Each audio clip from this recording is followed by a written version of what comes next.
Hey everyone, welcome back to Wild Tony Farms, and today we're going to be getting into a new video. And before we get into the video, please go on and click the thumbs up button, subscribe to the channel if you're new here. Let's go on and get into the video.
Well, hello everyone, welcome back to another WILDWOODS Beekeeping podcast. I want to make sure all my audio settings are correct. It looks like y'all can hear me okay. So, welcome everybody back to another WILDWOODS Beekeeping podcast. Thank you all for joining in tonight. If you're new here, we always do these mostly every Monday night at 7 p.m. Central, 8 p.m. Eastern, and we have a good time with the bee community. So good to see everybody, and it's kind of still early, so we'll give people some time to join in. We have like 6 people on right at this moment. Tim and Hannah from Gunline Bees and Mike Tangaway. So thank y'all for joining in. So if y'all don't know, I've been kind of mentioning it a lot, leading up to this beekeeping chat that my guest, Adam Hickman, will not be on until 7:30, 7:45-ish. So in that time frame, I can't tell you exactly when he'll be on, but around that time frame. But in that time frame before that, I'll just be kind of building this live stream up, getting some people in here so people will be able to see the main course of everything and kind of share some updates and things that are going on around here in our apiary. So that's going to be my main focus for the early live stream. Nothing really big. I do plan just to give a couple updates. Nothing too big right now. Actually just got this in the mail, some Apivar, so we'll be able to do hopefully some good treatments here soon. I have not tested. I need to do that here soon, but we will do that soon. But we got the Apivar here, so that will be ready so we can put on the hives, because I've been thinking about it, but I've just never got around to getting it. So, but there we go. We got that. That's one update, and let's see what else we got. Caught ourselves a swarm. If you didn't see the last video, I caught a swarm 1 week ago, and it's doing really good right now. It has a good queen. They're really doing a good bit of stuff in that little nuke that they were originally in. So they're doing a good job, and they're building up quite nicely. So I'm really looking forward to see kind of how they do this year. I'll keep y'all updated on that. But so far, they're doing good. I'm looking forward to see how their growth is. Splits is probably one of the biggest things that I've been doing right now, and I actually have another video that will be going out next week. This is the second round of splits, but those second round of splits don't have queens yet, but they should very, very soon, because those queen cells were right whenever I was checking them. They were about to be about to hatch out, so they'll have a queen very, very soon. The first round of splits, 3 of them were queenless, and the other was queen right, as we know, because we had a queen there. The queen right one still doing good, growing at a nice rate. I'm happy with them. And then the 3 queenless colonies that don't have a queen, 2 of them I checked that were the smaller ones, not the big one, because that one, very, very mean. I have to take a smoker out there to really dive in. I'm not going to go into that one yet. I'm going to wait just probably a week or 2, because they're really, really big. If something goes wrong, I'll be able to put a frame in there, and they'll survive another round of a queen. But the other 2, I've been kind of monitoring them. I don't plan to check them until probably about a week. But good news is that they both have a virgin queen in those two nukes slash hives. They have two queens. So the queens hatched successfully, and they'll hopefully get mated in about a week. So we're just hoping that these queens will successfully mate and will be good queens for me this year. But that's pretty much it of what's going on around here. I hope that we'll be able to maybe do more splits, but I'm not sure yet. So actually, I do have something else to say. The second round of splits, all of those splits are queenless because I checked the mother colony, which had the queen and all that good stuff. I actually left the mother queen in the original location. Probably shouldn't have done that, but unfortunately, they are queenless, but they are a big half since it's the mother half. So they have a queen cell that's about to hatch, so they'll get a queen. So basically, the second round splits are all queenless, and they do not have a queen. But hopefully, they all should have a mated queen in about maybe at least 2 weeks. Could be sooner, but at the highest, it will be 2 weeks till they have a mated queen. But I think those will do good as well. I've checked them, good size. That video will come out next week. Just the mother have, the original queen unfortunately did not make it, but they're still strong splits and will hopefully get queens real soon. So let's see, is that it? I think that is probably about it of all the updates that I can think of right now. I'll give people some time to join in here.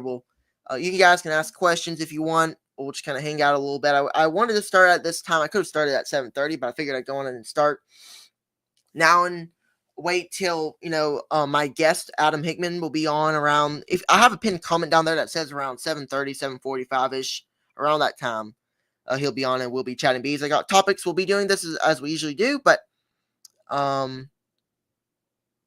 yeah, he'll be on shortly. I have 8 topics for the live stream upcoming.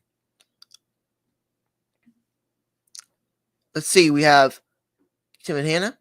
Oh, Jessica. Hello, everyone. Hope you all had a wonderful weekend of beekeeping. Yep, I sure did. And I checked some bees this weekend. We were able to look at some bees. They're looking good. Actually, the smaller colonies that I've been kind of talking about that are kind of smaller, they're still actually really growing at a nice rate. They're still a little more smaller, but I checked one of them, or actually both of them, this weekend, opened up, and they're looking really good. And they're starting to grow. We got our privet starting to get going in my last video. Yep, the last one, the swarm video. At the end, if you watch till the end on that video, you'll see I kind of showed a little bit of the privet. The privet is starting to bloom, which is good. That's one of our main flows that will, that really gets us going. And then we'll have the tallow here soon.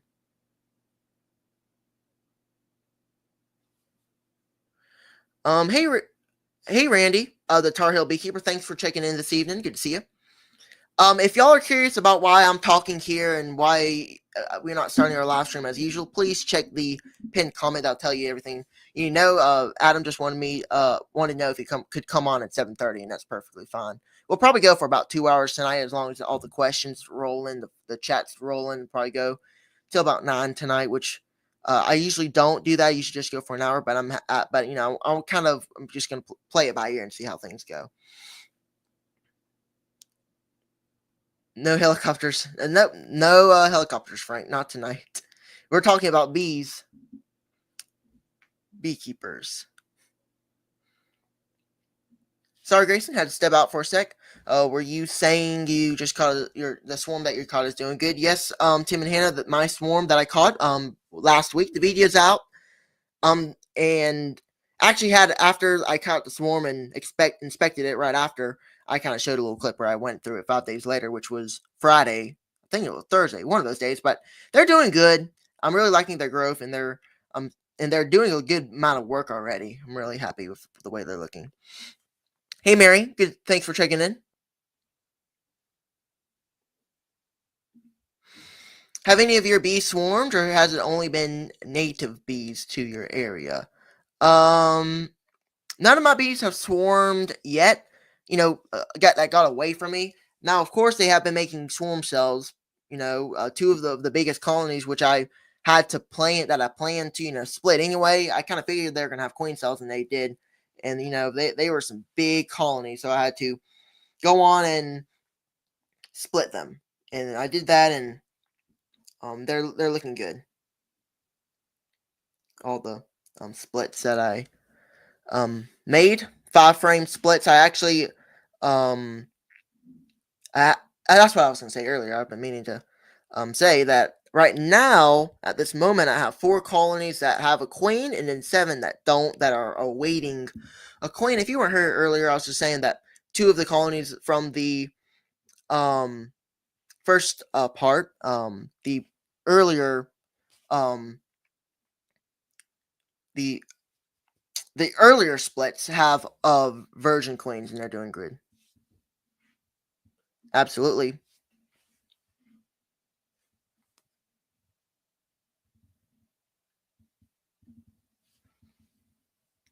Have you seen the ad for the raw bees? Honey. I hope I'm saying that right.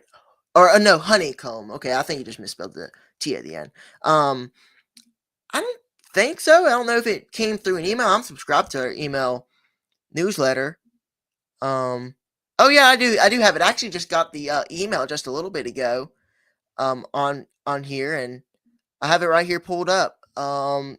I have not seen it, but now that you mention it, that I actually got it whenever I was, getting ready for this live stream.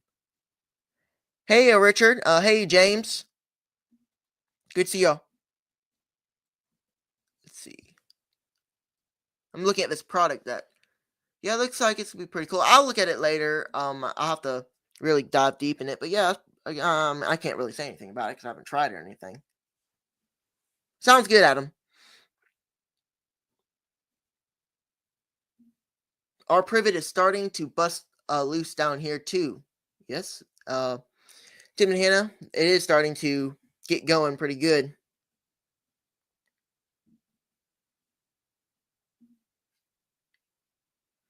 Yep, our privet is starting. We have that line on our driveway, which I've talked about on my videos. That line right there on our driveway will have a whole bunch of privet on that line, and that's usually where the privet's always at, and it always usually does bother my allergies and stuff like that because I've always been allergic to pollen and stuff like that. It hasn't been too bad so far. I'm not gonna say that just yet. It hasn't. It's just starting to get going. Is what it is. It's not like 100% in, but it is starting to get going. I would appreciate it if y'all would go on and click the thumbs up button in this chat. Make sure to subscribe if you're new here, and please share out this live stream if you would. I would greatly appreciate it. We have 11 people on here so far, so more people checking in. So it's good to see you folks. Always good to see a lot of you good people here in the beekeeping community. But that's pretty much all of the updates.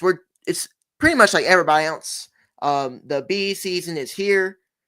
Bee season is rolling down here in southeastern Alabama. But I'll keep y'all updated on the splits. I don't know. I'm hoping those queens will get mated well and will do well for me. I'm just crossing my fingers, hoping that they'll do well. But time will tell. I will have a video. I'll probably do a video going through each one and seeing if there's a mated queen or if there's not. Of course, we're gonna have some of these that don't get mated queens. That's kind of how it will go. Oh, there you are. Hey, Adam, how you doing? Hey, Grayson, I'm doing good. Good. Oh, thank you for joining us tonight, Adam. I really appreciate it. I'm looking forward to our chat. So usually, how I get these live streams started, I just wanted to briefly ask you if you just kind of share with us kind of how you got started into beekeeping and kind of who you are.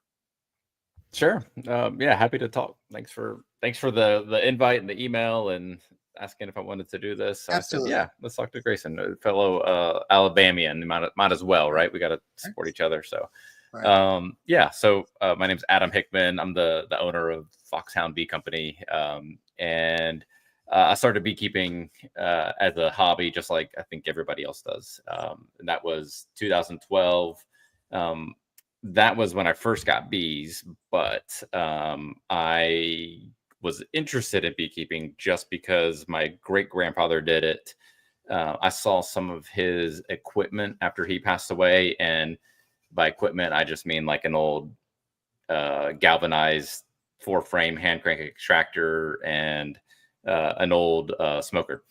And I thought that was interesting. And I asked my dad what it was. He explained what a smoker is, what an extractor is. He wasn't a beekeeper, but he knew enough about it to tell me about it. So that kind of piqued my interest, and that was in middle school.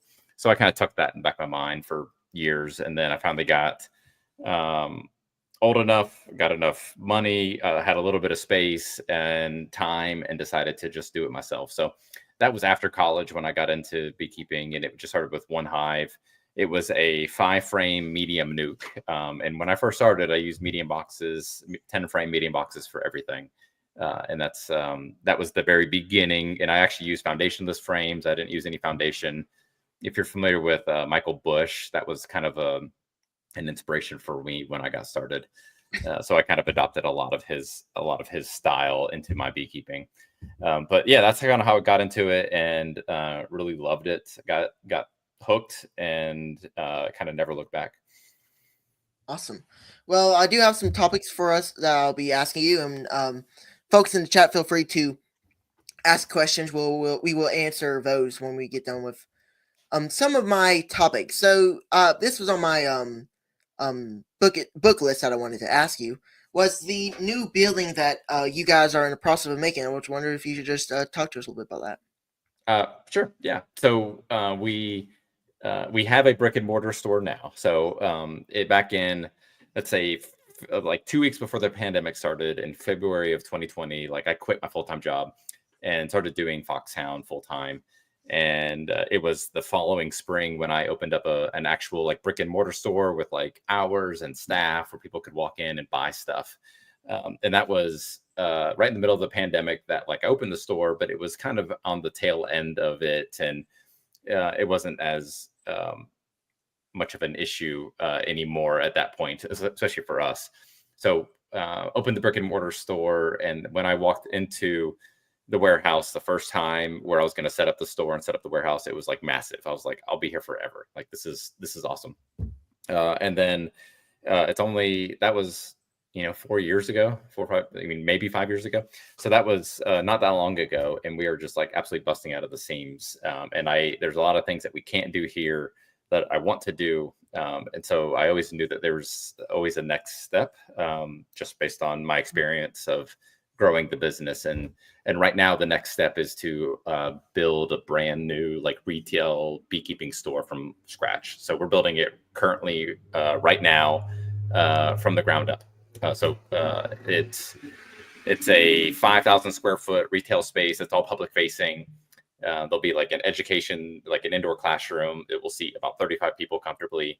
There'll be a honey wax rendering room and honey extracting room where it's all stainless steel, washable walls, washable floors, and we can teach you how to do that. We'll harvest our own wax and our own honey in there. We'll probably be able to rent it out so you can bring in your own equipment, your own boxes, and extract honey in that space as well.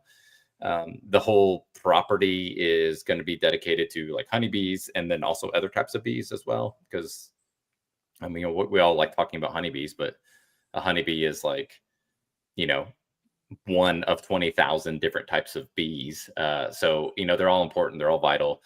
So we're going to kind of open the door to talk about those other ones and teach and have field trip groups and kids come and actually like open a hive or see an observation hive and have some experience with bees that they don't get. You're not going to, even if you're interested in bees, you're not going to go walk up to a hive and open it. So we're going to try and give that experience to a lot of people in a very like highly designed way where we can kind of influence the next generation of people who will be stewards of our bees.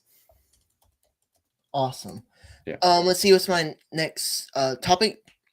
So I was going to say that like that new store, it's going to be open at the end of this year. We're still going to operate out of our current space, but there's a spot on our website where you can see like before and after pictures. There's a bunch of renderings. There is like a walkthrough video of the interior and exterior of the whole property. So there's a whole page that's just kind of keeping people up to date on our website. Kind of showing you what we're doing and what our plans are for it. Cool. I think I did put that in the description below if people are interested in that. I been keeping up with that as well. So my next topic is the new movie that you and a lot of other folks here in Alabama worked on. Let's see, I can't remember exactly the name. The Rivals of a Messiah King. I'm looking forward to it. I was wondering if you could tell us a little bit about it. The things that you can tell us about it. Sure. So that is a thing that we did back in 2023. It was shot in Birmingham, and it is a movie about beekeeping. Did you see that other movie called The Beekeeper? I don't think I have. The But one with Jason Statham. I think I've heard of it, but I have not Okay. watched. So that movie came out, and it's called The Beekeeper. And like if like it's called The Beekeeper, and there's some scenes where he's like pulling out frames, and he's got a bunch of jokes about bees. Well, people kind of like went nuts over that movie when it like came out, because they're like, yeah, this is a movie for beekeeping. But in reality, it's like a movie just full of guns and shooting and revenge, and it's not a beekeeping movie at all. But people went nuts about that movie, and that is not like the one that we worked on. So the one that we worked on, it's called Rivals of Amaziah King, and the story is that he is we would probably call him a sideliner beekeeper, but he is a non-migratory commercial beekeeper, and he produces honey. So he has a long history of producing honey and bottling it and selling in the area. And he teaches somebody else how to be a beekeeper. And there's some other beekeepers in the movie that are jealous basically of his business and end up like trying to steal his business from them. And there's some like revenge in it, but it's a good, clean movie. It's not like there's nothing like inappropriate in it, which is good. So but the movie, it's coming out this summer. It is the main character of the movie is Matthew McConaughey. So he's like the beekeeper. He's the one that we worked with, taught him how to look like a beekeeper, taught him how to hold frames, worked with the director and the producers to like make this thing happen. And that was the entire summer of 2023 was basically helping to produce that movie for them. And they just kind of walked into our store and just were like, they were interested in like what we were doing, and they decided to bring us onto the movie. They had to make some changes on. They had some other beekeepers, but that wasn't going in the direction they really wanted it to go. So they brought us on. And when I say us, I mean like part of the deal was that based on what the director was asking, there were some really complicated scenes that they really wanted. And I said basically like, yes, I can do this, but I can't do this by myself. Like there's just too much going on with this. And I brought on like 4 other people onto this. I was like, basically like, this is my team. I will help quarterback this. I'll be on set a lot. But there's like these 4 other guys that like, I want their help for different scenes in this movie and for different reasons. So they worked with me side by side, like the entire movie. So I'm real proud of it. It is a movie about beekeeping. It is honey boxes, extracting honey, moving hives, talking about supers, talking about honey extraction, barrels of honey, crystallized honey. Like there is beekeeping throughout the entire movie. There's not a CGI bee in the entire movie, and there's all like pulling frames out, harvesting honey. It's people are gonna really love this movie. That's awesome. I can't wait to see it. I've been hearing it. Actually, my mom saw like a little post about it, and I was reading it. It sounds like it's gonna be a really cool movie. I'm really looking forward to it. So you said that's gonna come out sometime in summer, right? Yeah, that's the plan. And so I wanted to like credit the other guys that were like pivotal of this, because I don't think it's fair for this Yeah. to be about me. But the other guys that were on it was Yappy or Travis, whatever you call him, but Yappy B Man. He was on set a lot with me. Brian Booth, who works with me at Foxhound, he was on set a lot. We had to engineer some scenes and build some sets that would make their scenes work for them. So Brian's a retired engineer, so he was awesome for that. Let's see, Tyler Walker from South Alabama. He was on set a few times and helped us move bees around so that we could have them where we needed them. And then Justin Hill, he's up in my area. He owns East Aboga Honey. So that was the team of guys that kind of made this thing happen. And we got, I was able to go see the movie. I got invited out to Texas for the premiere for it at the festival. So I got to go see the movie for the first time, same time as everybody else. So it was that was a great experience. Awesome. So my next topic that I want to ask, I always ask my viewers, is because every beekeeper has a different answer. Is what is your favorite thing and least favorite thing about keeping bees? Let's start with favorite thing. So one of the things that appealed to me about beekeeping was that there are so many different types, so many different parts of beekeeping that that were kind of appealing. So before I ran Foxhound full time, I was a chef. I used to develop recipes and write recipes for about a decade or so. So there's obviously the honey side of that. So doing something with food and honey, like I like that. I like the sweat equity that comes with beekeeping. It is not an easy hobby. It is something that is you only get good at it by earning that and spending time with the bees and working hard. So I really like the sweat equity that goes into it. I'm kind of I'm not a introvert at all, but I don't mind just being by myself. And when you are working with bees, you tend to be by yourself a lot. And I like that kind of appealed to me because I could just go be alone. I don't have to answer the phone. I can just do some work and just be alone. The other reason is I'm a Christian, so bees to me are a very easy reflection of creation. So I look at what the bees do and how they're made and how they work in the environment, and there's no doubt that I see God through through creation, and it's a way that I can kind of be amazed by that and be grounded by what bees do based on how God made them. So, all those things that kind of tie together make beekeeping awesome to me. It's just a very exciting, fun hobby because there's always something about that. The worst part about it is that there's some really low lows with beekeeping. It is a discouraging hobby. It is not easy to start. It's not easy to keep doing it, and it gets tougher as you go. So there's some. I remember the first time walking up to an apiary, and I think there was only 5 hives there, and 100% of them were dead. And that sucks, right? That is not a fun thing to walk up to.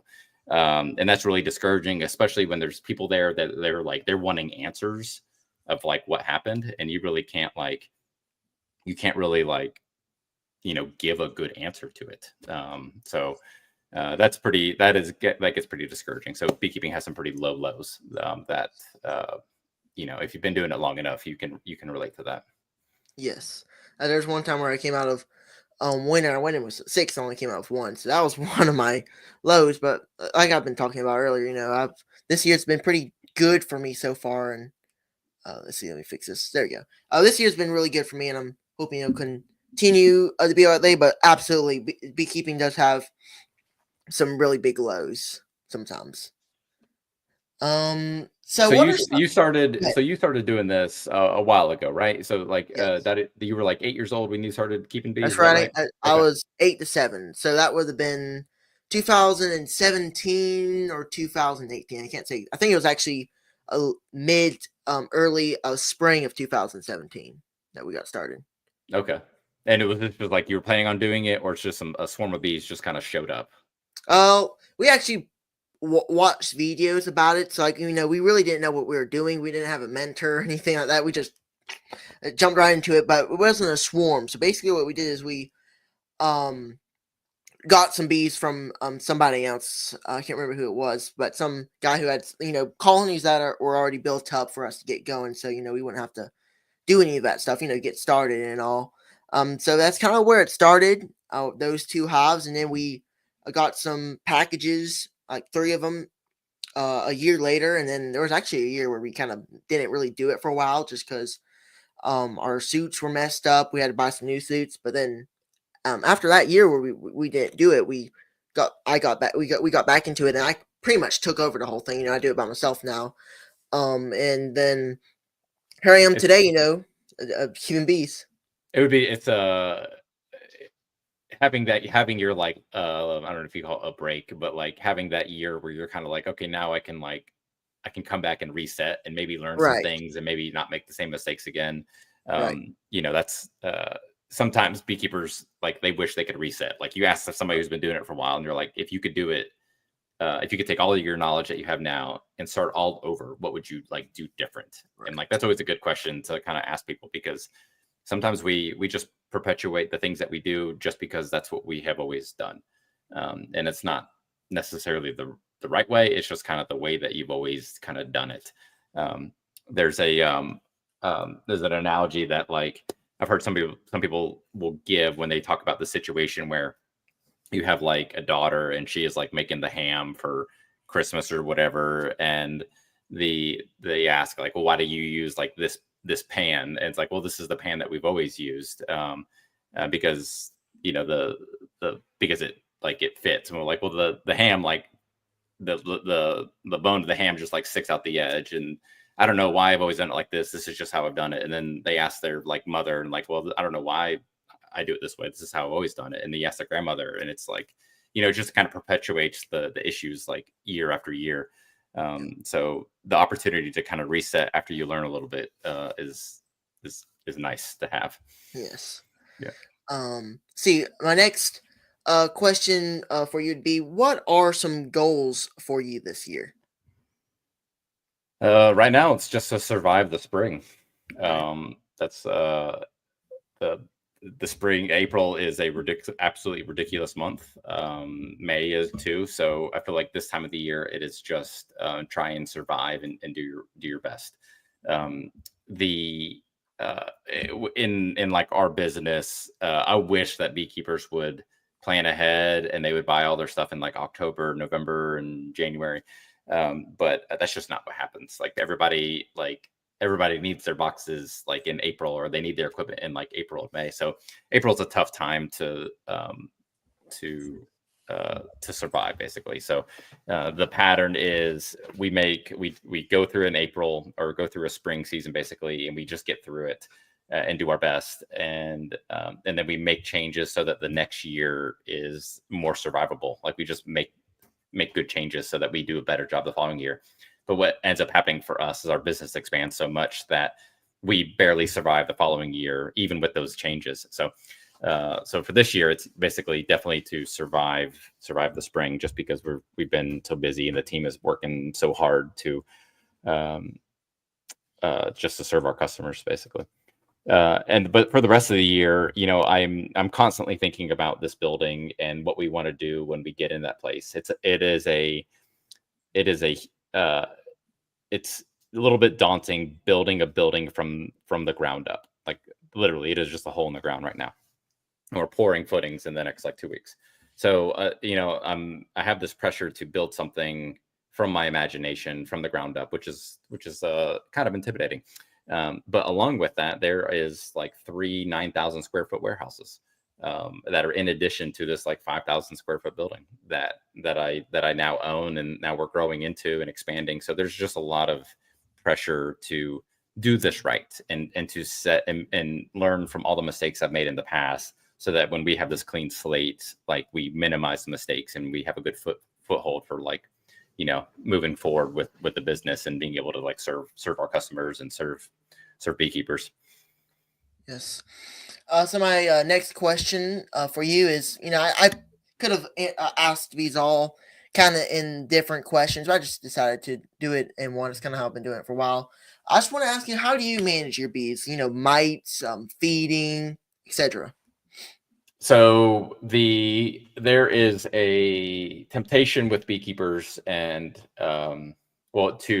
it's kind of, it turns into like a numbers game. It's like, well, I'm a better beekeeper because I have this many hives. It's always the kind of the conversation of just like, you talk to somebody and they're like, oh, how many hives do you have? And it's like, well, the person with more hives is the one that's kind of like more experienced or whatever.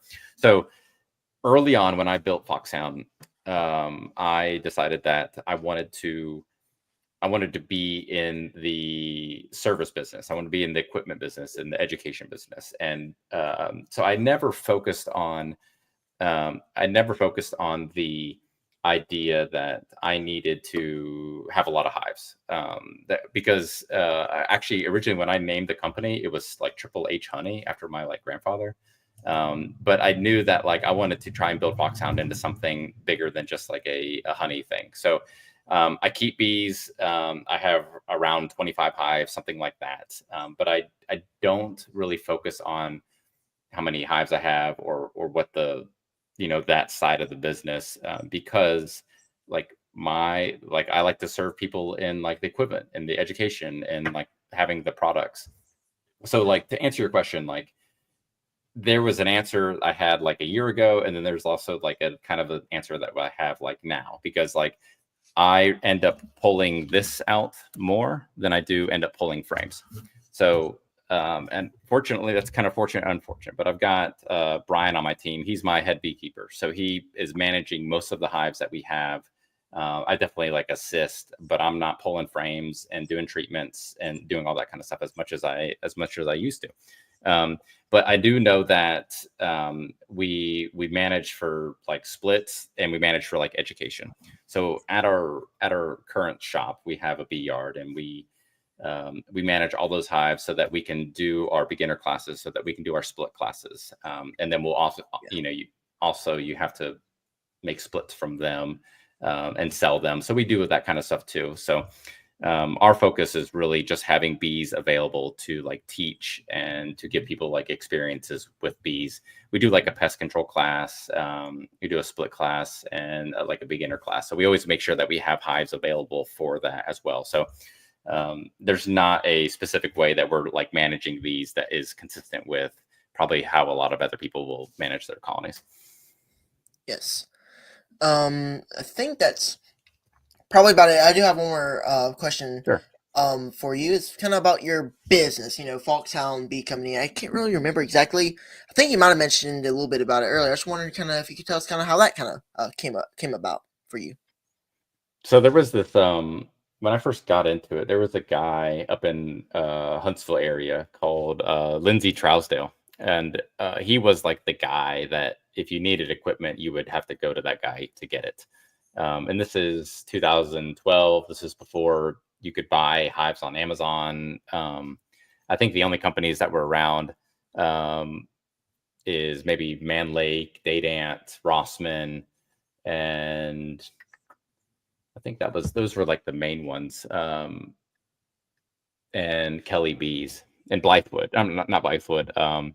There was another one, Brushy Mountain in North Carolina. Like those were like the main ones, but it wasn't as easy to buy equipment now. So I had to call this guy up in Huntsville, and he had to be able to pick up the phone. I had to give him my order, and he wrote it down on a notebook, and my number, and he basically say, "I'll call you back when I have this ready.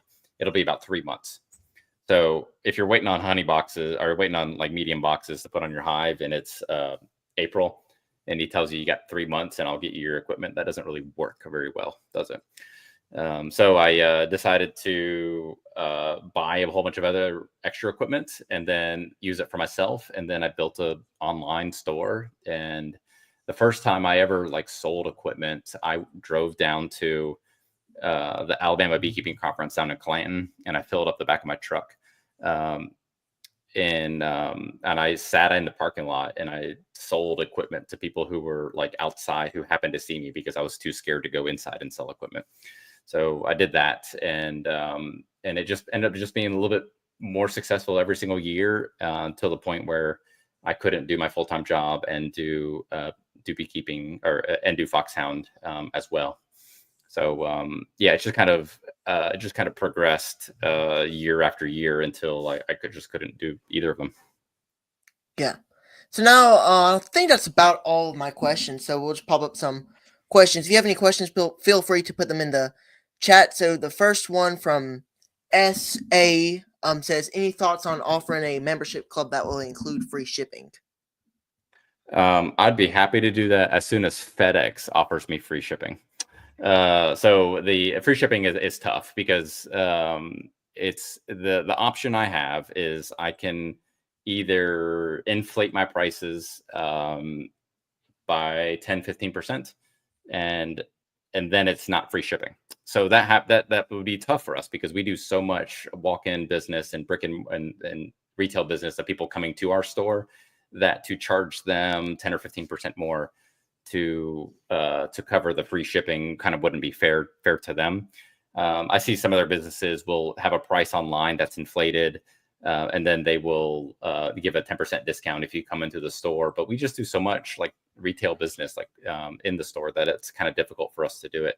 So instead, we charge for shipping just to make it kind of fair for everybody. So since we're in Birmingham and we ship a lot of our stuff from Birmingham, if you're in Georgia and it costs you $7 to ship something, that's all you pay.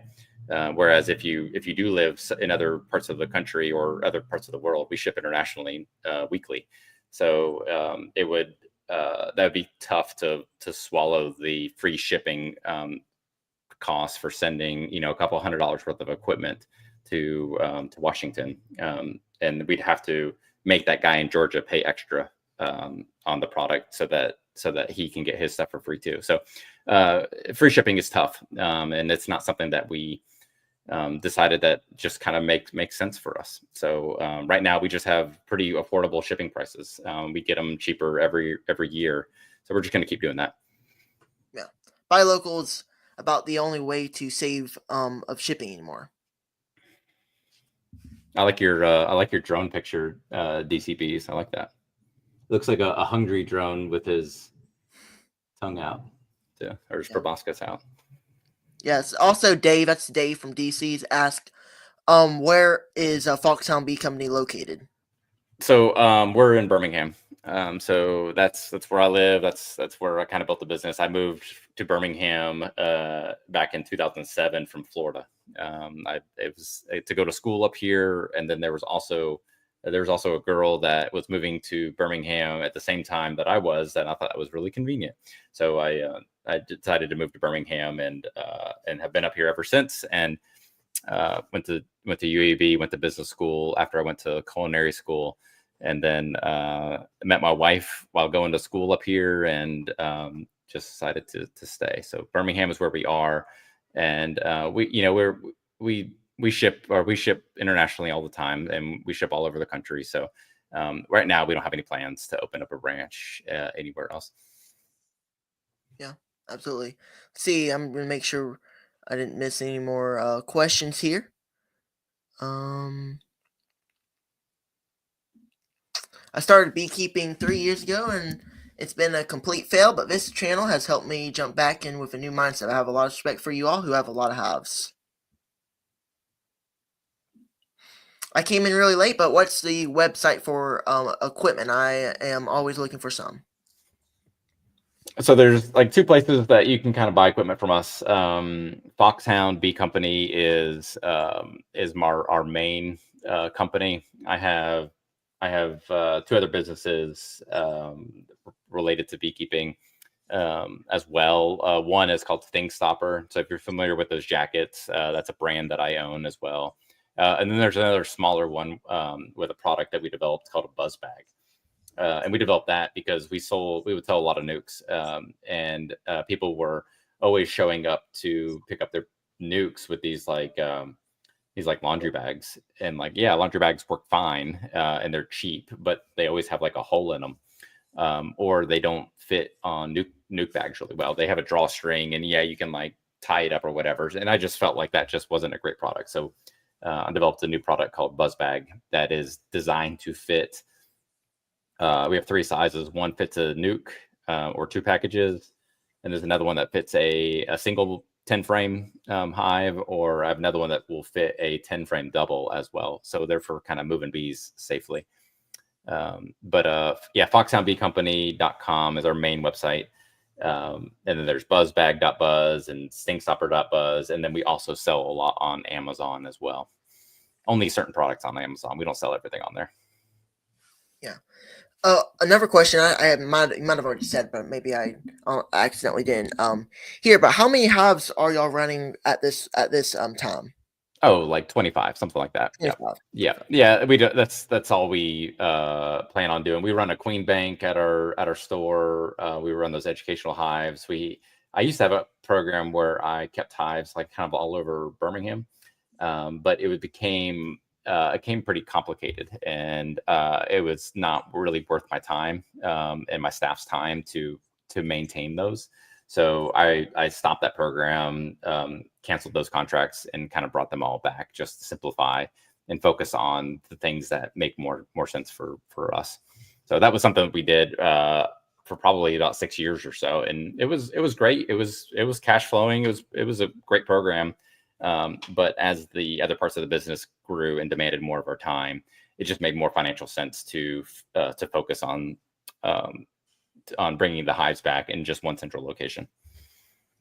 Cool. I also kind of staying a little small. I right now, like I said earlier, have 4 hives that have mated queens. I came out with 4, and then I have 7 that are awaiting queens, and we'll see how those go. Just expanding a little bit this year. That's kind of my main focus, is just to expand, maybe get honey if these hives get big enough too. But for the most part, it's just going to be making some splits and expanding so far, and things are going pretty good so far. So, like, tell me about your YouTube channel. So, YouTube is not something that is like something that I consume for entertainment. It's not something that I look at a lot. If I kind of treat YouTube as if I have a problem, I look up the problem on YouTube and fix it. So, like, I remember like I use YouTube for like changing the axle out in my car, that kind of stuff. So like this isn't something that like I'm consuming all the time. So I'm interested on like your story with YouTube. Like what was your inspiration for that? How did you get started in doing that, and what's your kind of goal for it? Yeah.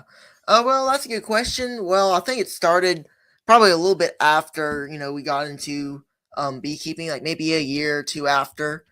Yeah, I kind of just wanted to upload a couple shorts, I didn't have any intentions for it to be big or anything. And so what I did was I just uploaded a couple shorts of just, phone looking at the bees and all, and wasn't big or anything. And then I eventually started to do videos, like regular videos, talking, showing hives, kind of what I'm doing now, but at a more smaller scale and not a whole lot of people watching. So, I kept on doing that for a little bit. And then eventually around, I think it was in 2022, a beekeeper was scrolling through and, found me, watched my video and, shared me out. And that's kind of how my YouTube channel grew and more people knew me. And I eventually went on their live stream. We have a live stream Tuesday night. We call this like the beekeeping community. Me and a whole bunch of other YouTube channels who just kind of do live streams. Usually every day, probably mainly every day. I think there's always a live stream at 7 p.m. Running for an hour or two, somewhere around there. But yeah, it was nothing intentional to grow or anything. But he found me. I went on their live stream and kind of got more people to know me, got exposed a little bit more to this beekeeping community, and then here I am. I kind of starting to grow a little bit. And then from there, I've just kind of been sharing what I do and how I do it. I've done videos, kind of doing how-to videos and stuff like that. But I like doing like how I do stuff and what I'm doing, because I think actually what I mainly was actually going to do it for was to just share with my family and friends around here in our location, so people kind of knew what I was doing on YouTube. I had no idea what YouTube was, didn't really care about thumbnails, titles, or any of that stuff to get out. This whole algorithm thing, everywhere. I really didn't, care about it or live streams or anything. I just uploaded videos and never really looked at analytics or anything. But I grew and here I am. And people watch my videos a good bit, and I'm thankful for everybody who follows my journey. That's kind of, but I'm still actually really doing that as well, just kind of sharing what I'm doing. Yeah. That's, I mean, that's you have to start somewhere, and you never know when a break is going to come or how big that break is. And you just kind of have to make yourself available and be persistent at it. So congratulations on sticking with it and starting something and keeping at it. Yes. If you have any more questions, feel free to put them in there. This is Richard. I graduated on YouTube University. Yeah, there's so much stuff on you. There's so many, like you were talking about, like the different personalities and the people showing videos. I think before YouTube was I think I can't kind of a source for information and videos for beekeeping. It was like the forums. It was Bee Source and Bee Master.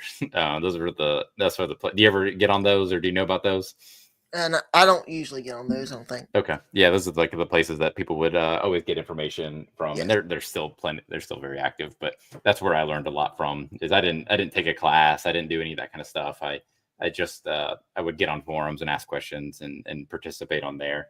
And then I saw did some master beekeeper stuff and kind of used that as a guide to kind of learn some more things, as well as like local beekeeping clubs, which are great resources, kind of depending on the club. But yeah, there's a lot of good ways to learn beekeeping now. Oh yes, that's where actually I started to learn about beekeeping. We basically what we did was search on YouTube beekeeping, how to get into beekeeping, and that's kind of where we kind of learned a little bit about bees. We didn't really know nothing about bees when we got into doing them. We just looked up basic things that we needed: smoker hive tools, boxes, and stuff like that. Suits. We didn't get an extractor until a couple years later when we got back into beekeeping. Because when we got back into beekeeping, that year off that we had, we just bought an extractor, bought another smoker, more hive tools, and then the extractor and some more boxes, and then after that's kind of where we started, where I kind of took over because my mom and my brother kind of we were all doing it. You get outside and do something when we were a little bit younger, and then now I can just kind of run it myself. It's so fun to go out there and share what I do. But YouTube has a lot. You can learn a lot from YouTube. But I always try to just be careful when I'm on YouTube. Not take it, not trying to take every single ounce of information because sometimes information might not work for my area.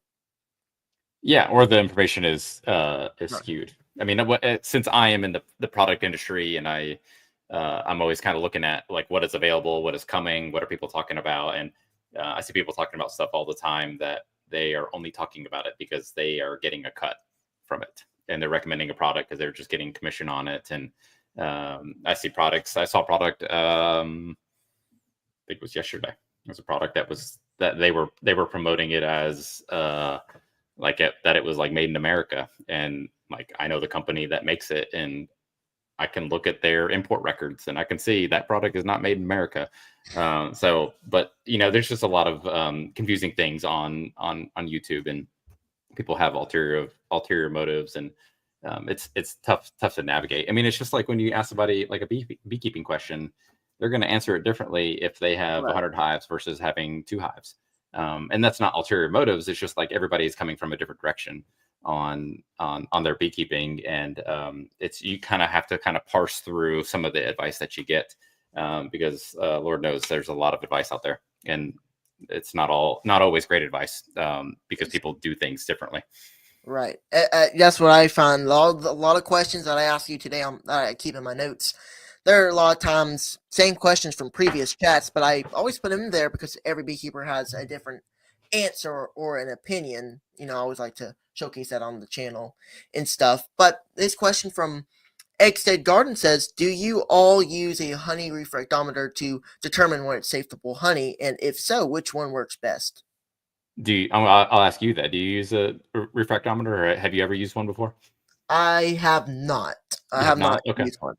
I'm I familiar with them from just from bricks, from making candy and making, if you make candy, that you use a refractometer for that as well. Or you're making like juice or that type of thing. It's just this little device that you use to tell you how much sugar is in a solution. So I saw, let's see, that guy Rick's Honeybees. He's talking about like the shake method. So he was saying that like if you like shake the frame and then if nothing comes out, then it's thick enough that you could like harvest it.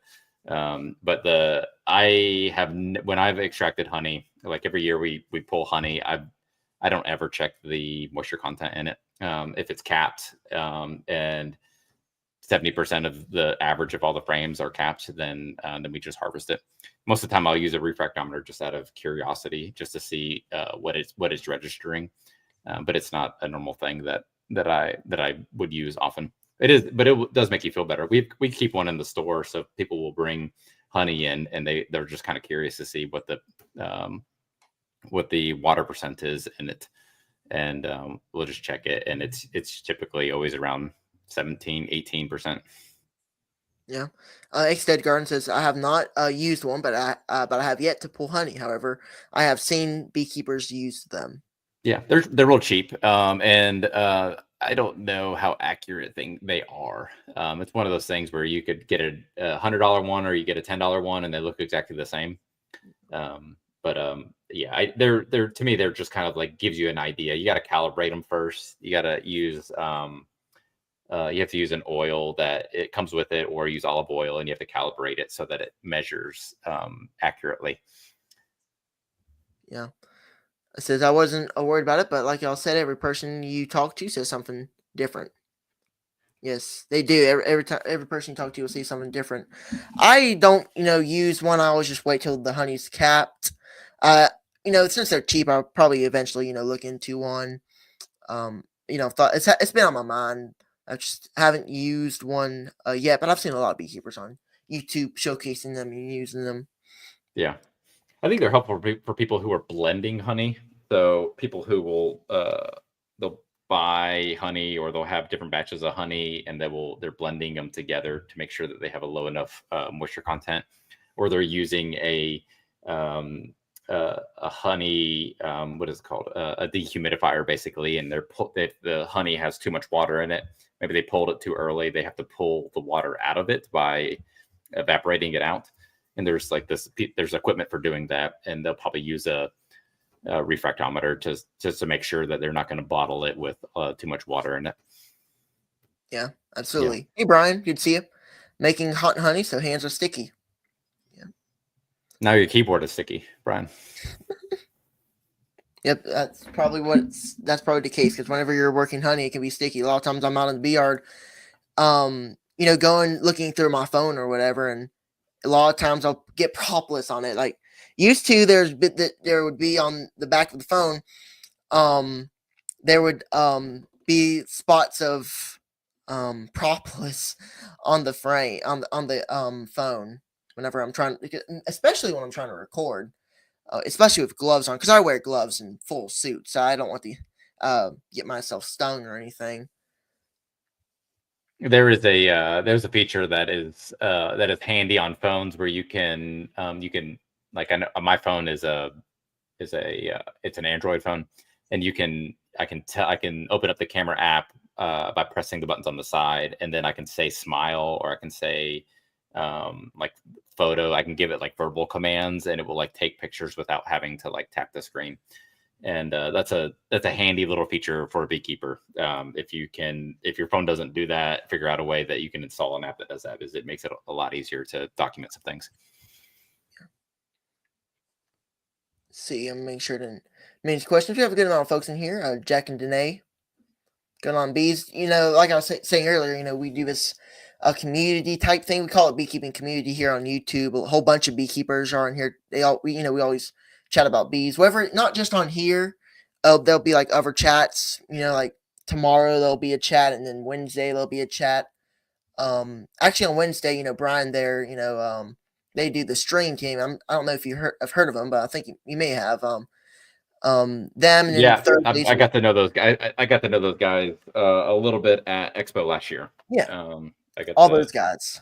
Yeah, I told Greg this after I sent him a text when we got done. But one of my favorite things from Expo this year was I went and had dinner with him and two other guys. We sat at the same table, and got to hear his story. And I thoroughly enjoyed just talking to people, not about products and just not trying to sell anything or do customer service, and just kind of hearing another person's story.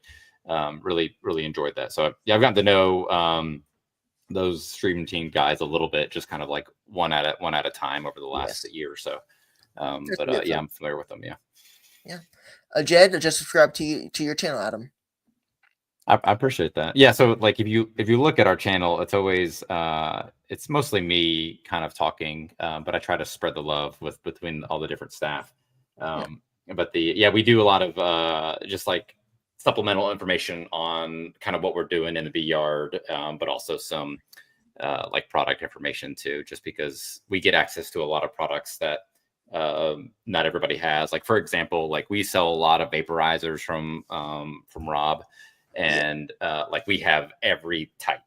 So like there's probably not a lot of beekeepers out there that have like every type of his vaporizer. So we'll do some like some videos like showing them all side by side, or like we have another popular video and we talk about 8-frame medium, 8-frame double deep, 8-frame deep and medium, and the same thing for 10-frame hives. And we talk about those setups because not a lot of people are going to have every single one of those setups readily available. So we'll do a lot of that kind of stuff just because those are things that we have access to. Yeah. Brian says, or just use a Queen-Right dial for post inspection notes. So yeah, so Brian and I, we had a good conversation earlier this week. We're talking about the Queen-Right dial, and we're going to start carrying it. And I was just working on that content for all that stuff today and those product listings. So look for an email from Jen on my team. I think she's going to send it to you. Yeah, I got to talk to Brian a lot this week, which was nice. That's right. Got make sure to dial it in. Got to keep people dialed in. Make sure you get all your notes right. Don't mess up. You got to trademark that. If you haven't trademarked that, you got to do that. Okay, Brian. Let's see.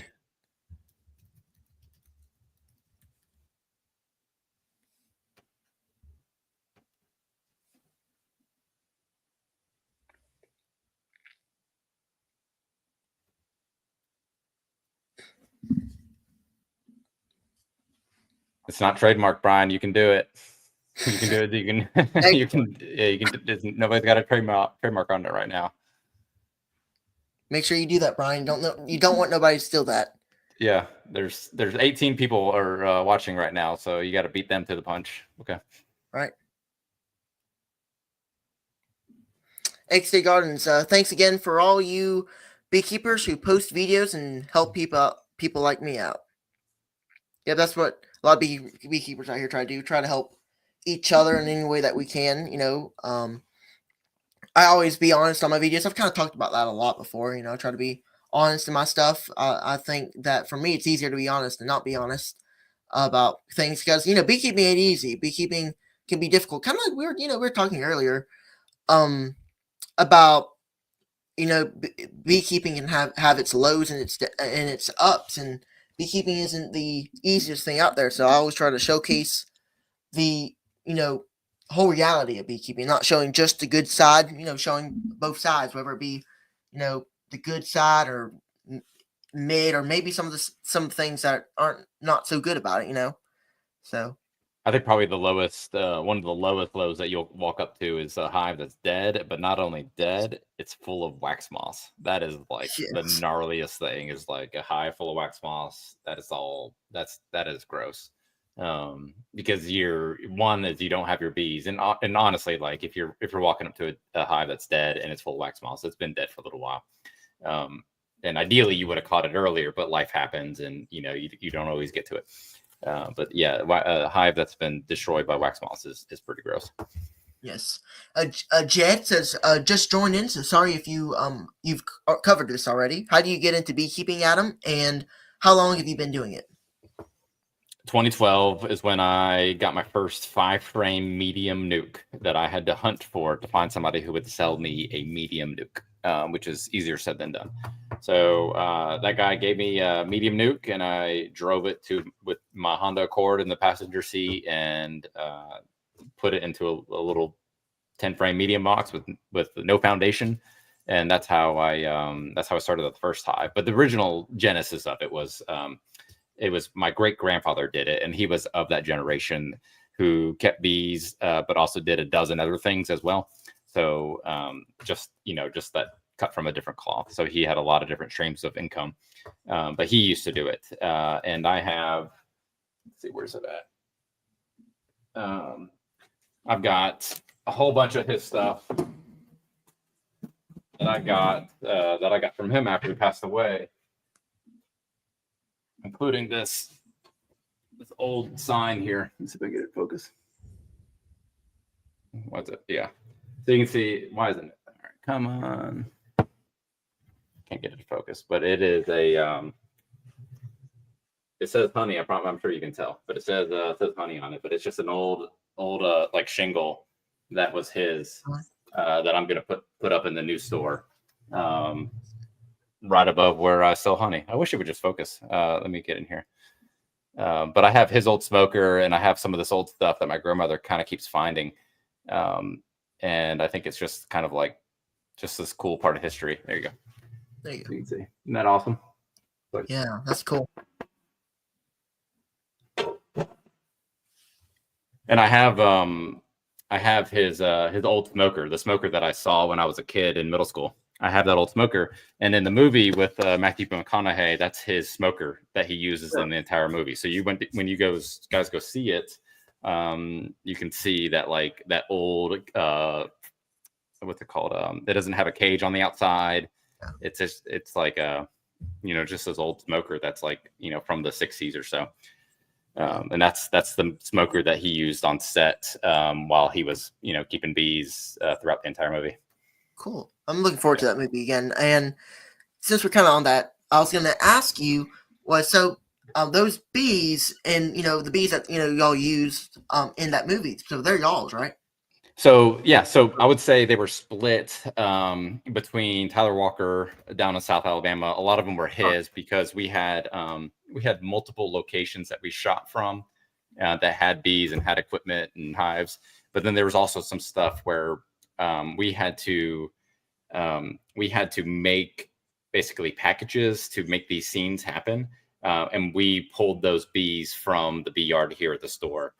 Because I had to make those packages about 48 hours in advance, so they would be ready for us to use for the shoot.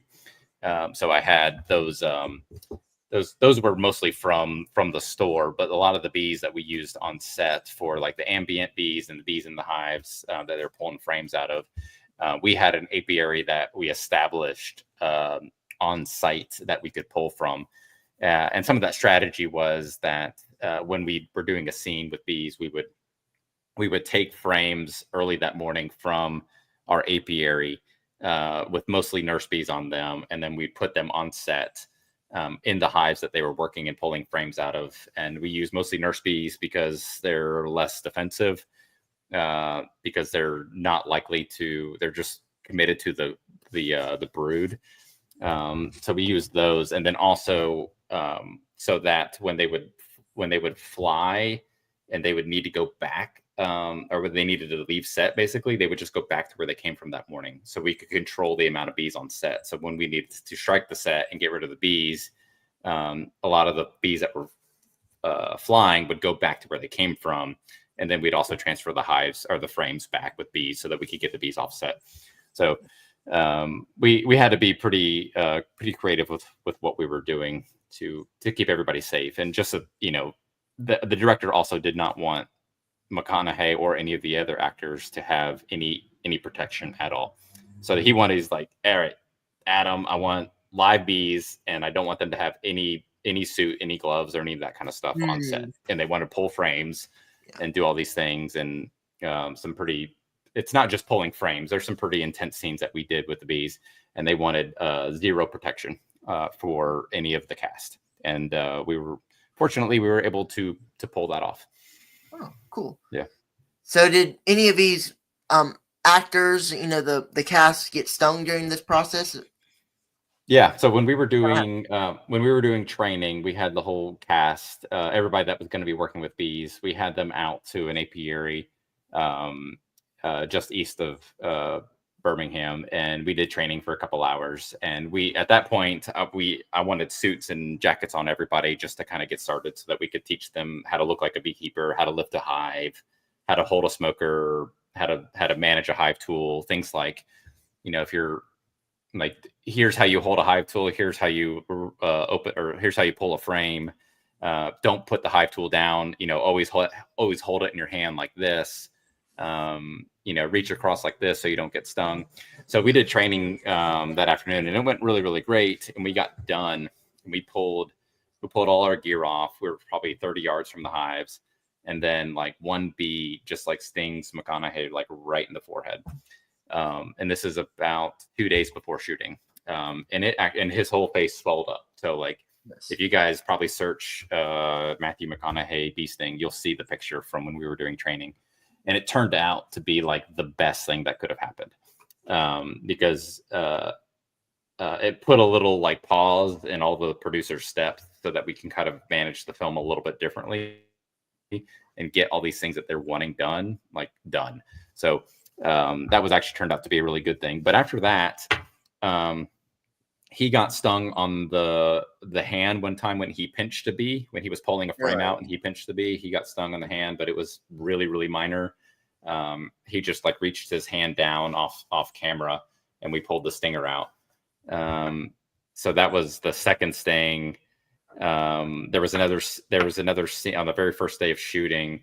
There was the second, or the girl in the film, Angelina. She got like, she didn't get a stinger stuck, but she got like grazed on her collarbone, and that was really it.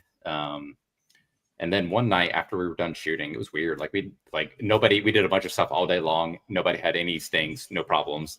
And we're like striking, everybody's packing up. And then like the girl who she was on a cast, she was just on the set. She got like stung like on the arm. Like we had done bees all day long and nobody had an issue. And it was like after dark, and she got like stung on the arm, which was odd. So I think total there's less than 10 stings on the entire thing, but it's probably closer to like 5, including training. So considering what they asked us to do, it went all right. All right. That sounds good. I'm looking forward to seeing that. Will be out summer. So there's not like a specific date yet. So it's just sometime in summer, right? So the movie is supposed to come out this summer. They haven't established a specific date for it yet. No. All right. So Jed here says, would have been cool to beekeep back then when you didn't have to worry about mites. Yeah. Yeah, I know when my grandfather did it, or great grandfather did it. He did not.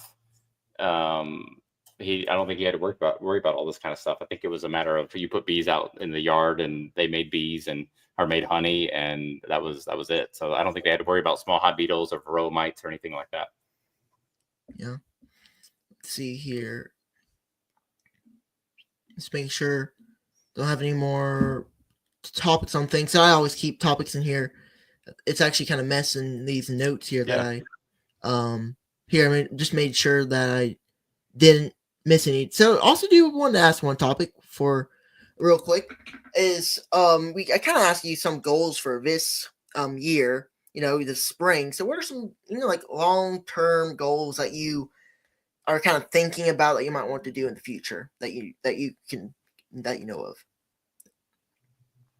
And long-term goals. I've got, I get my boy. I've got a 3, 6, and 8-year-old boys that, they have some interest in this kind of stuff. But I'm not like pushing it on them to really kind of dig in and get into the business and get into beekeeping. I'm kind of letting it happen, but it'd be kind of cool if they could get involved in bees. That's probably like, that would be kind of a nice thing.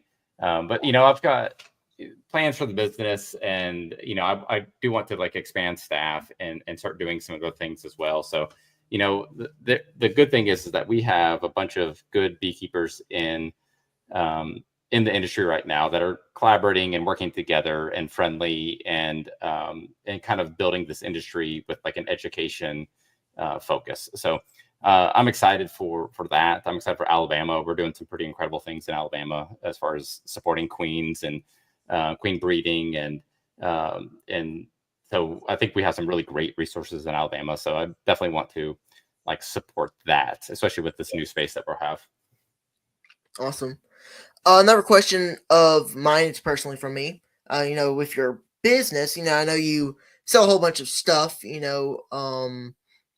got to look at it real quick. I want to pull it up here on my end so I can see some things. I should have already had it already pulled up, but I was going to just ask you some of the things that you sell here on your website, and if you like do queens or sell bees, or if you just do like some like, or do you do kind of some other things, taking, I don't know the way to put it, putting in stock things from other people. Yeah, so we have obviously we have our own products, and then we'd like to support the efforts of other beekeepers as well. So we have good relationships with other beekeepers in Alabama and across the country, and we can kind of support them in their efforts. And you know, you it's pretty easy to raise queens. You just take a hive and you make it queenless, Yeah. but the quality of that queen is probably going to be questionable. So you I'd much rather lean on the efforts of people who've been doing it for 25 years, and have a lot of good experience doing it. So we're happy to support those people, especially when they're in Alabama. And so like I'm kind of excited about just what the state is doing and the people, breeding queens in the state. And we sell their queens now, and we kind of want to continue doing that, just because if I try to do everything myself, then it probably will not will not do well. So I'd rather let other people do what they're good at, and we can do what we're good at. Yeah, awesome. That's what I kind of thought. I was just making sure because I know we were talking earlier about Brian's those things that y'all are going to put on y'all's that y'all working to put on there. So Yeah. I just wanted to ask. I think that's awesome. Trying to incorporate other beekeepers into y'all's website, and um helping out other beekeepers. That's kind of what I think everybody's trying to do here on YouTube and other places, or in person, not just on YouTube. Down here in Alabama, a whole bunch of good beekeepers down here. I want to make trips out to some other beekeepers and meet with them, because I've done these chats and stuff. I've talked to a lot of folks down here in Alabama. There's a whole bunch of other folks some good folks down here who have a lot of good knowledge. I want to get on here. So who do you like in your area? Do you talk to any other beekeepers, or is there a beekeeping club?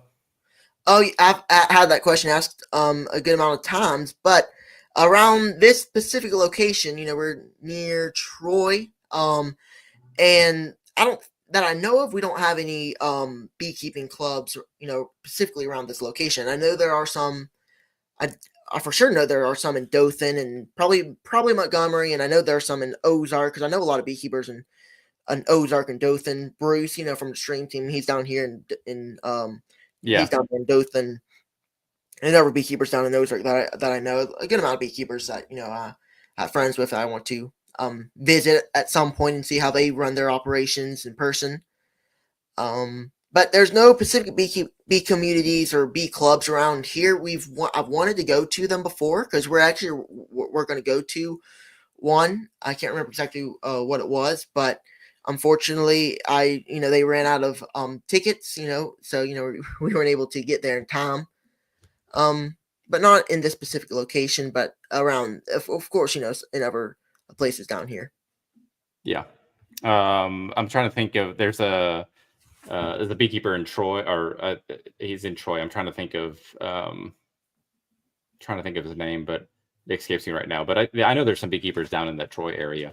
And you've got Enterprise State, not far from you, right? Enterprise State Community College. I think so. Down in Enterprise. Yeah, so they're doing a queen rearing program and a queen insemination program. So you've got some good resources in your area for learning. That's good. I need to look more at some of those, because I know there are some down there in Enterprise around our location. It's not too far. Dothan's not too far from here. Enterprise, I don't think it's too far, like an hour from here. Okay. Yeah. You got different weather than we do up in Birmingham. Yeah.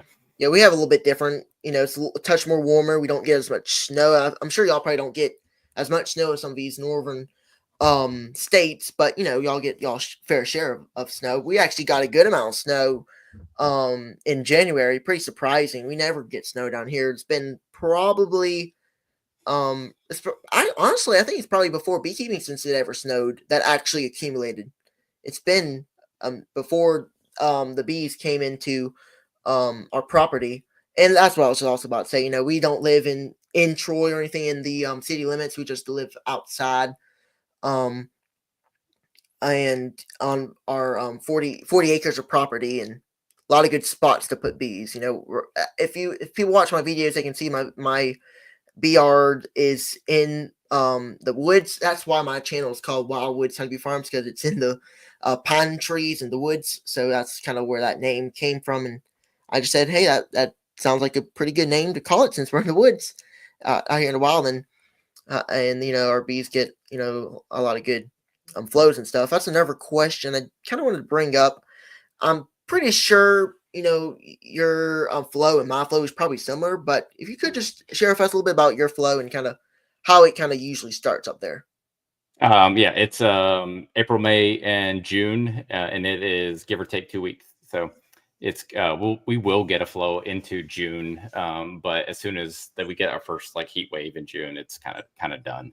And as far as when it starts, it started now. I was going for a walk today, and I looked up and we have a big tulip poplar or tree near our house. So and it is in full bloom right now. So typically when that is blooming is when we are our honey flow, our nectar flow has started and is extremely busy. So you better have your honey boxes on when tulip poplar starts. But I always like encourage people to be early, especially if you're in your third or fourth year. Be early with your honey boxes because it may start in March. I mean, bees have been swarming in our area for since mid March, which is pretty standard for a hive. And I think that a lot of these swarms are coming from heavily fed hives in the late winter, and they're just blowing up and they swarm on the beekeeper.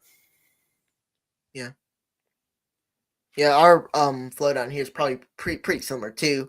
Privet's actually starting to get going down here, and I can tell that's really getting going because the bees are bringing in a good amount of nectar. I actually did put a super on one of my hives. It's getting really big, and it actually had drawn comb. It only took them 2 days to get up there and start get going up there. Since it was drawn comb, pretty easy to get up there and start working up there. I mean, it wasn't too difficult for them. Have a good amount of drawn comb. I use a good amount of drawn comb. If I have it, I'll use it. And but yeah, the flow is starting to get going. Privet kind of usually comes first, last probably till about, I don't know, late April, early May. I mean, I'm not really no flower expert. I just kind of say kind of how it usually works. Not every single time. It can be different. Then after that, we'll usually get our tallow. It's kind of our main flows. I'm sure there's some other flowers. We have red buds. I think those are still blooming right now. The bees were all over those, especially before the privet came in. Like a month before the privet came in, we had a good amount of red bud. Yeah, down by you've got tallow, which is our popcorn tree, which is not something that we have up here at all. Yeah. Okay. Yeah. I was wondering about that because down here in Tallow we have that's one of our big flows. Yeah.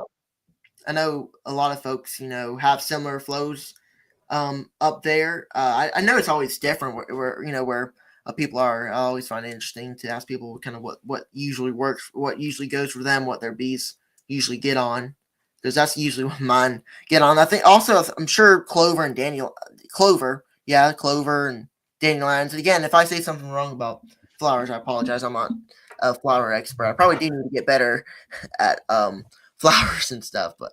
Well, you got all the big ones. Those are the main ones. Yeah. Yeah, those are the big ones that really give us a good flow for some honey. So another question from me is, about honey. I'm sure y'all usually get a good bit of it every year. So what's y'all's, rate of honey, like each year? Kind of what's the amount y'all usually get each year for y'all? So I've been doing it long enough where I have a pretty fair amount of drawn comb. And if you have a lot of, and causes some problems just because a lot of our drawn comb is, kind of old and I need to age it out. I mentioned when I started is I did all medium boxes. So I did probably, 5 or 6 years of medium boxes for absolutely everything. So because of that, I have a lot of medium frames with brood comb in it. So that's not the best thing to use when you're trying to store honey. Ideally, when you're storing honey, it's in like nice clean comb that's only had honey in it, but brood comb works perfectly fine too. So what we do need to recycle some of that stuff out there, but we get a fairly good amount. It usually takes about 2 days to harvest it, and we still do kind of traditional extracting. We don't have any automated machines besides just an extractor, so we're still using a knife. And just because of my food background, I just got comfortable with the serrated knife, and I've never liked the hot knife. I've never liked any other tools. I'm always quicker with just a straight knife. Yeah. I don't use any of that either. I'm not that big or anything, but I have a 8-frame extractor. I use a electric extractor.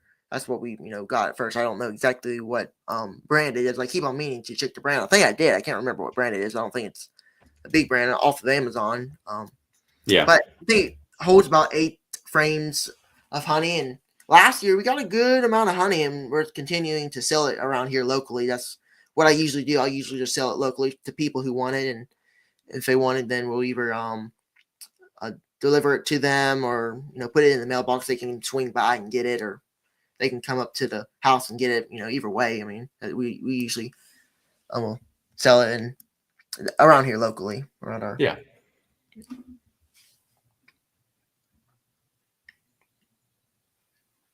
Absolutely. So the bee season is starting down here. I've been talking about that lately. I actually had a video with splits and stuff. So that's another topic I always ask people is, about splits, whenever you're trying to prevent swarms and stuff. How do you do your, splits whenever you make splits? They're going to happen usually in February, basically, or February, late March. It is our stores in downtown Birmingham, and you'd be surprised at how much honey and how productive these hives are in a downtown area.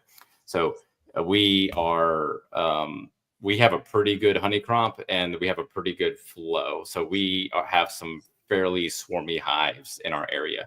So even when we make splits, we will still get plenty of swarms from our hives. And that's just part of why April is kind of so busy, because we're, helping with customers, but then we're also going out to the yard and catching swarms and trying not to let them go. But sometimes we just have to kind of let them go.